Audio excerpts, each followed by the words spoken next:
যথারীতি মুখটা আলু সেদ্ধের মতো হয়ে গেছে, এমনি মুখটা গোল গোল ঠাবলু ঠাবলু টাইপের।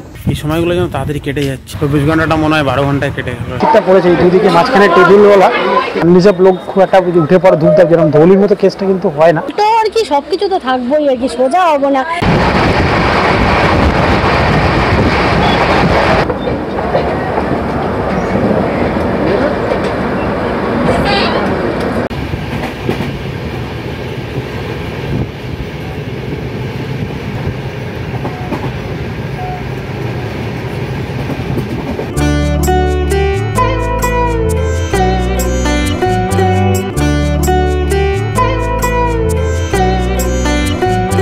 হ্যালো এভরিওয়ান, সবাইকে স্বাগত একটা নতুন ব্লগে। আশা করি সবাই ভালো আছো, সুস্থ আছো। আমরা এমনি ঠিকঠাকই আছি, কিন্তু সবার আগে বলি good morning from Santiniketan.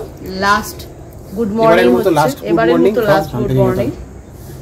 Obviously মনটা তো খারাপ হয়, যে কোনো জায়গা থেকে ফেরার সময় মন খারাপ। আমার যথারীতি মুখটা আলু সেদ্ধের মতো হয়ে গেছে, এমনি মুখটা গোল গোল ঠাবলু ঠাবলু টাইপের। তার মধ্যে আবার মনে দুঃখ হলে আরো মুখটা গোল হয়ে ঠাবলু হয়ে যায়। সকাল থেকে চাটা নিয়ে ব্লগটা শুরু করলাম। আজকে আমাদের ফেরার পালা। আমাদের ট্রেন হচ্ছে শান্তিনিকেতন এক্সপ্রেস। আমি প্রথম ব্লগে বলেছিলাম এখানে টাইম হচ্ছে ওটা 1:10। আমরা মোটামুটি 12টা নাগাদ বেরোবো। রাজকে বলা যায় আজ আসবে, রাজ নিয়ে যাবে। প্লাস এখন এই ব্রেকফাস্ট করে গোছগাছ মোটামুটি মোটামুটি হয়ে গেছে। টুকুটাকু যারা যেগুলো ঘরে পড়ে আছি সেগুলোকে ভিতরে প্যাক করে ফ্রেশ হয়ে মানে স্নান টান করে রেডি হয়ে যাবে। হ্যাঁ, অনেকটা সময় আছে, মানে 12টা তো এখন বাজে 8টা মতো বেজে গেছে। হ্যাঁ, এতে হয়ে রেডি ফেডি হয়ে ব্রেকফাস্ট করে তারপরে যাবো। আর কিছুক্ষণ লাস্ট কয়েক ঘন্টা একটুখানি ভালো করে কাটানো এখানে।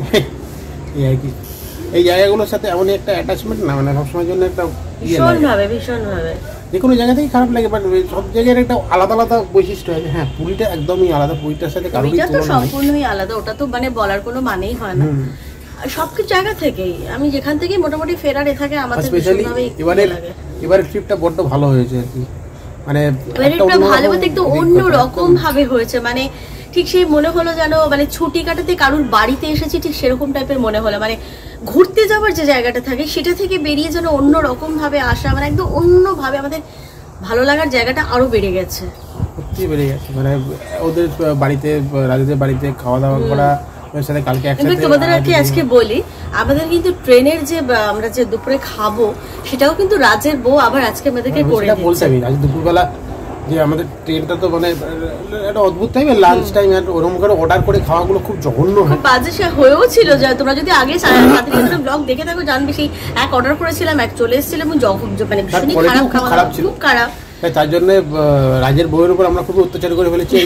ওর বউ রুটি তরকারি খুবই করে দেবে, মানে এটা একটা বিশাল ব্যাপার আমাদের। মানে ও মানে আমরা বলছি যা হোক তাও করে দাও, ও মানে সে ভীষণ ভাবে একটা ইয়ে হয়ে যাচ্ছে, কি যা হোক তাও খাবে, কি এ খাবে, মানে ও খুব টেনশন পড়ে যে কতটা ভালো করে রান্না করে দেওয়া যায়, এই চিন্তায় পাগল হয়ে যাচ্ছে। এত আন্তরিকতার সাথে ভীষণ ভাবে দারুণ, মন ছুঁয়ে গেছে সবকিছু। যাই হোক, আমাদের রিটার্ন জার্নি আজকে সবটাই শেয়ার করবো, দেখতে থাকো ব্লগটা। এখন 9:20 নিচটাতে আসলাম, একটুখানি চান টান হয়ে গেছে, ফ্রেশ ফ্রেশ হয়ে নিচে আসলাম। ব্রেকফাস্ট করবো একটু পরে, তার আগেই হোটেলের যেটুকু ফর্মালিটিস আছে সেগুলো মিটিয়ে নিয়ে তারপরে ব্রেকফাস্ট করে মোটামুটি যেরকম বললাম অ্যারাউন্ড 12টা বেরোবো আর কি। এই সময়গুলো যেন তাড়াতাড়ি কেটে যাচ্ছে, এরকম হয়, এরকম বলি আর কি। এই যে কোনো জায়গায় আসার পর সময়গুলো যেন ভূগোল আসার আগে সময়টা কাটতে চান, আসার পর 24 ঘন্টাটা মনে হয় 12 ঘন্টায় কেটে গেল। আমরা চলে এসেছি ব্রেকফাস্ট করতে। যাওয়ার আগে ভালো লাগে না, একদম ভালো লাগে না। যাই হোক, ব্রেকফাস্টে ওভি আর মেয়ে নিয়েছে ম্যাগি, আর আমি নিয়েছি পরোটা আর সবজি, মানে নর্মাল পরোটা আর সবজি। মেয়েকে আবার একটু কাঁচা লঙ্কা কুচিয়ে দেবে। এতটা ম্যাগি খেতে পারবো কিনা মনে হয়, অনেকটা ম্যাগি। পরোটাটাও আমি দুটো কি করে খাবো কে জানে, বড় সড়ো দুটো কোথায়, তো লম্বা লম্বা না, দুটোকে আমি পিস করে দিয়েছে। এখন 11:15 আমরা ব্রেকফাস্ট করে রুমেই আসি, মোটামুটি 1 ঘন্টা আসি, তারপরে ফেরার পথ ধরতে হবে। 12:15 নাগাদ রাজ আসবে। ট্রেনটা 1:10, কিন্তু ট্রেনটা তো ওই যেটা হাওড়া থেকে আসে সেটাই আবার ব্যাক করে ওই মোটামুটি 12:40-এর মধ্যে তো ঢুকে যায় বোলপুরে। এবং তার আগেই চলে যাবো, গিয়ে যতক্ষণ ওয়েট করার একটু ওয়েট করবো। আর সিট যেহেতু আমাদের এবার সেকেন্ড সিটিংয়ের আবার সিট আছে, সেগুলো সিট পেতে বসা এইসব কিছুক্ষণ এই বারান্দাতে ঘরে এইসব মিলেই সময়টা কাটাচ্ছি। আর ঘন্টাখানেক যেরকম বললাম, একটা অদ্ভুত ফিলিংস হয় আর কি, যে কোনো জায়গা থেকে চলে যাওয়ার সময় ক্লিয়ার করছে লাগে আর কি ব্যাপারটা। এবারে বারবারই বলছি, এবারে ট্রিপটা একটু খুব ইউনিক হয়েছে আর কি। সাধারণত নর্মালি এর আগে আগে শান্তিনিকেতন যাওয়া হয়েছে, তার থেকে এবারে ব্যাপারটা খুবই ইউনিক হয়েছে। 12টা বাজতে 5, রাজ এসে গেছে প্রায়, বন্ধু সামনাসামনি আছে। এবারের মতো টাটা উৎসব দেখছি, কবে আসতে পারি দেখা যাক। সেটা তো সবসময় থাকে, সবসময় সব কিছু সুযোগ সুবিধা তো হয়ে ওঠে না, দেখা যাক কতবার আসা যায়। আপাতত এবারের মতো শান্তিনিকেতন টাটা। রাজও এসে গেছে, রাজু শ্বশুরমশাই যাবেন বোলপুরে, ওনাকে ড্রপ করবেন, আমাদের ড্রপ করবেন। 12:30 চলে এসেছি আমরা স্টেশন। এখান থেকে রাজকে বিদায় জানাতে হবে। রাজের নাম্বার থাকবে, তোমরা আসলে রাজের সাথে অবশ্যই কন্ট্যাক্ট করো। আর এবার আমাদের ট্রিপে ওদের সবচেয়ে বড় মানে অবদান আর কি বলতে পারো, দারুণ একটা ব্যাপার। চলো যাই, ট্রেনে ঢুকছি, যে ট্রেনটা আছে সেটাই যায়। ট্রেন আসছে 3 নম্বর প্ল্যাটফর্মে।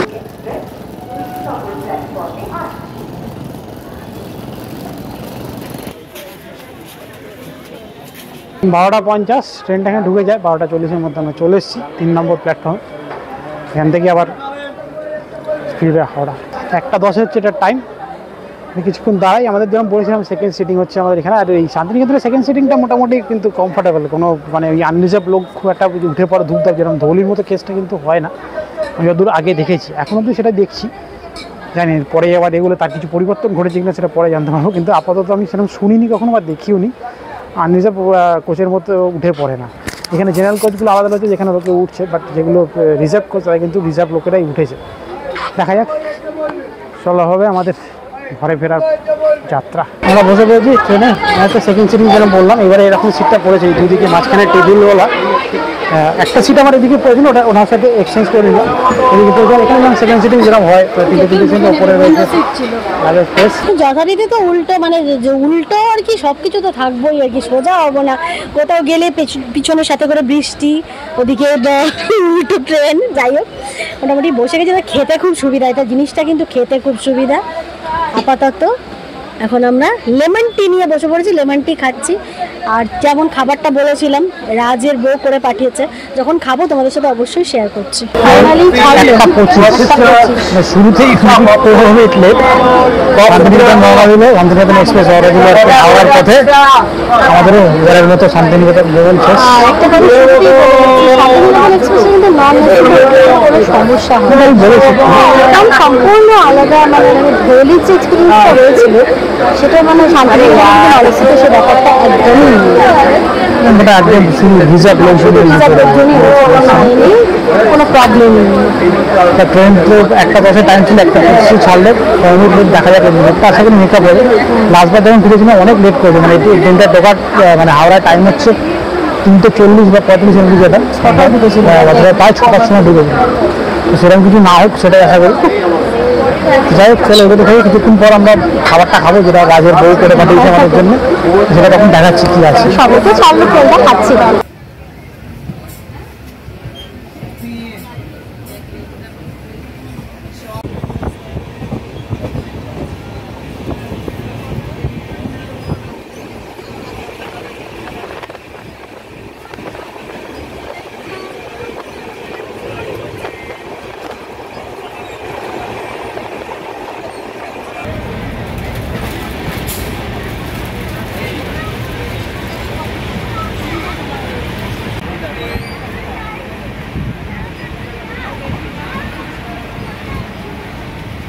বাড়ি থেকে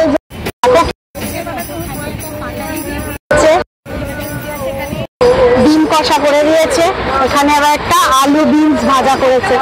কি করেছে ট্রেনে বললাম একটুখানি একটা জাস্ট তরকারি রুটি দিলেই হবে, এই সব ভরে দিয়ে দিয়েছে, সত্যি অসাধারণ। দেখ খেয়ে নি এখন।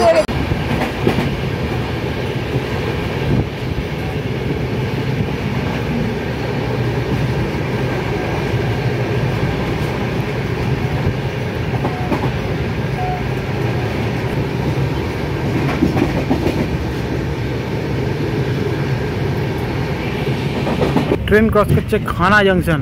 এটা কিন্তু একটা খুব ইম্পর্টেন্ট জংশন। এখান থেকে কিন্তু দিল্লি যাওয়ার লাইনটা ভাগ হয়। আমি আগেও দেখেছিলাম আমার ব্লগে, যতবার আমি এই রুটে গেছি।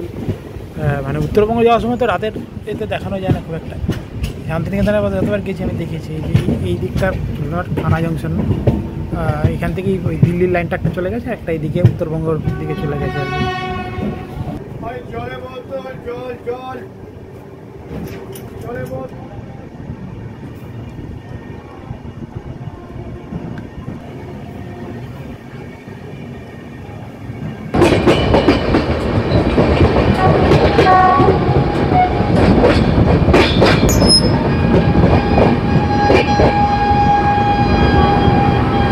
বোলপুর থেকে 51 কিলোমিটারের পথ চলা শেষ, চলে এসেছি বর্ধমান। ট্রেন মোটামুটি 6 মিনিট মতো লেট আছে, এটা বর্ধমানের 5 নম্বর প্ল্যাটফর্ম। এরপরেরটাই হচ্ছে হাওড়া। হাওড়া টাইম হচ্ছে 3:40। দেখা যাক কটায় হাওড়ায় ঢোকে।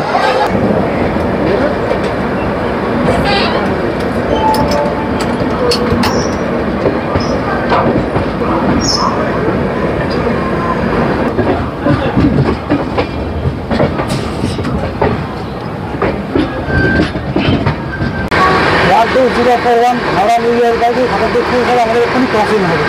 খাতারপুর থেকে যখন যাচ্ছে এনজিপি থেকে আমরা যাচ্ছি হাওড়া থেকে। Howrah new Jalpaiguri Khatarpur 30 kilometre.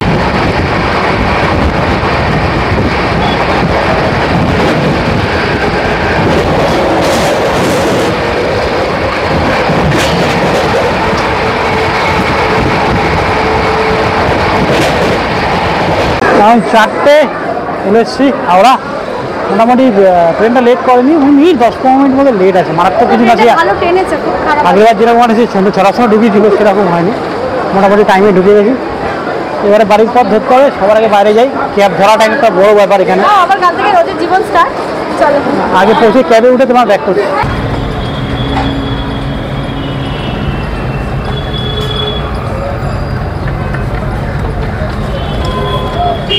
উঠে পড়েছি আমার ক্যাবে, ভ্রমণ কমপ্লিট বাড়ির পথে।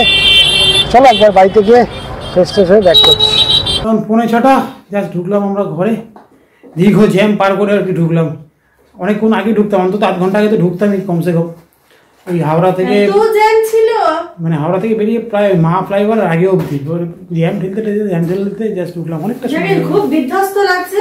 আমি ভালোভাবে ফ্রেশ হই, চা নিয়ে তারপর তোমাদের সাথে কথা বলছি। 6:40 চলে এসেছি আমাদের চিরাচরিত জায়গায়। সাথে এসে খুব দরকার ছিল যেটা গ্রিন টি নিয়ে অনেকদিন পর গ্রিন টিটা খাওয়া হলো আর কি। গ্রিন টিটা ওখানে পাইনি। চুলটুলগুলো একটু খুলে দিলাম, সেই টঙে পুটলি বাকিয়ে বেরিয়েছিলাম। এসে একটু চুলে হালকা করে একটু জল টল দিয়ে শান্তি পেলাম। শান্তিনিকেতনে বেশ ঠান্ডা ঠান্ডা ছিল, এখানে কিন্তু আছে খুব সামান্য। শান্তিনিকেতনের ওয়েদারটা এই সময় কিন্তু খুব সুন্দর ছিল। তাও মানে এই আছে মিনস আমরা যে দিকটায় থাকি সেদিকটায় কিছুটা গাছপালা কিছুটা ফাঁকা ফাঁকা বলে আছে। প্রপার কলকাতার দিক থেকে যখন আসলাম ওদিক থেকে কিন্তু যথেষ্টই গরম লাগছিল। এদিকে আছে এদিকে এই যে মানে আমাদের এলাকাটা একটুখানি ফাঁকা ফাঁকা জায়গায় বলে, আর সবচেয়ে যেটা বড় কথা আমাদের সামনে একটা ঝিল আছে। ওই ঝিল টিল থাকার জন্য প্রচুর গাছপালা আছে। আমি আমার বাড়ির উল্টো দিকের বাড়িটাতেই প্রচুর গাছ, সাইডে সবাই খুব গাছ টাছ সবাই রেখেছে, তার জন্য ঠান্ডা ঠান্ডা এখনো কিছুটা হলেও আছে, মানে ওয়েদারটা বেটার আছে। সুন্দর শর্ট ট্রিপ হলো আর কি, দুর্দান্ত। মানে এবারের ট্রিপটা আমাদের বারবারই তো তোমাদের বললে বাবা তো ভাবে বাবা কি এমন ট্রিপ করেছে বারবার বলছে। আসলে আমাদের কাছে এটা ভীষণ অন্যরকম ভাবে অন্যভাবে। যারা দেখেছো পুরো সিরিজটা তারা আশা করি বুঝতে পারছো কতটা মানে ফিল করতে পারছি জানি না আমি, কারণ আমরা এত আন্তরিকভাবে সব কিছুটা হয়েছে না, খুব সুন্দর লেগেছে। ভীষণ ভাবে ঘুরতে বেড়াতে তো নর্মালি সব মানুষে যায়, সবাই যাচ্ছি সবই ঠিক আছে, কিন্তু মানে এটা একদম অন্যরকম ভাবে এত আন্তরিকতার সাথে কেউ ভালোবেসে এইভাবে, বিশেষ করে সেই জায়গার মানুষ, ওটা একদম অন্যরকম লাগে। সাথে ওই গঙ্গা আরতির এক্সপিরিয়েন্স সেটাও সুন্দর। রাত্রিবেলার খাওয়া দাওয়ার জোগাড় করতে হবে, হ্যাঁ বিশাল বড় কাজ একটা। আমি তো তোমাদেরকে আগে বলেওছিলাম ফ্রিজটা বন্ধ করে দিয়ে যাই তো আমরা, আমার ফ্রিজে কিছু থাকেও না, সব আবার এনে তারপর করতে হবে। এখন প্রায় 7:30 আমি যাচ্ছি, আমার এসেই ডিউটি শুরু, দোকান যাওয়ার ডিউটি। আর জিনিসপত্র কিছু নিয়ে আসি, যেরকম বলেছিলাম কিছু তো বাড়িতে সেরকম রাখা থাকে না, যেহেতু আমরা যখন যাই আর কি, সেই জন্য এই টুকটাক নিয়ে আসি। তারপর সেই রাত্রিবেলা রান্নাটা করো। মেয়ে একটু বাইরে খাওয়ার ধান্দা করছিলো, আমি বললাম না এমনিতে ওদের তো একটু এদিক ওদিক খাওয়া হয়, সুতরাং আজকে আর খাস না। ওই জন্য মেয়েকে বললাম আজকে খাস না, কাল পরশু না খাবি। এই আপাতত যাই জিনিসপত্রগুলো নিয়ে। এখন 10:45 আমরা এসে দোকানেও গেছিলাম, এসে টুকটাক কাজকর্ম খাচ্ছিলাম। কিন্তু রান্না বান্না করলো, এই হলো আজকের রাত্রিবেলা এসে মেনু হচ্ছে ভাত, ডিম ভাজা, ওভিয়া মেয়ে খাবে পেঁয়াজ, কাঁচা পেঁয়াজ, এদিকে পোস্ত বাটা, এদিকে হলো পোস্ত মানে আলু পোস্ত, আলু পেঁয়াজ পোস্ত। এই দিয়ে আজকে রাতের ডিনারটা সারাবো। এর সাথে এই ব্লগটা ওই অবধি থাকলো। সকাল থেকে শান্তিনিকেতন থেকে শুরু করেছিলাম ব্লগটা, বাড়িতে এসে শেষ হলো। তা কিছু ভালো লেগে থাকলে অবশ্যই লাইক করে দেবে, যারা পরিবারের সদস্য এখনো হয়নি তারা অবশ্যই চ্যানেলটা সাবস্ক্রাইব করে হয়ে যাবে পরিবারের সদস্য। এখন আপাতত অপেক্ষা আমার নেক্সট ট্রিপের জন্য। চলো আজকের মতো এইটুকুই, তাড়াতাড়ি সবাই ভালো থাকবে, টাটা, গুড নাইট।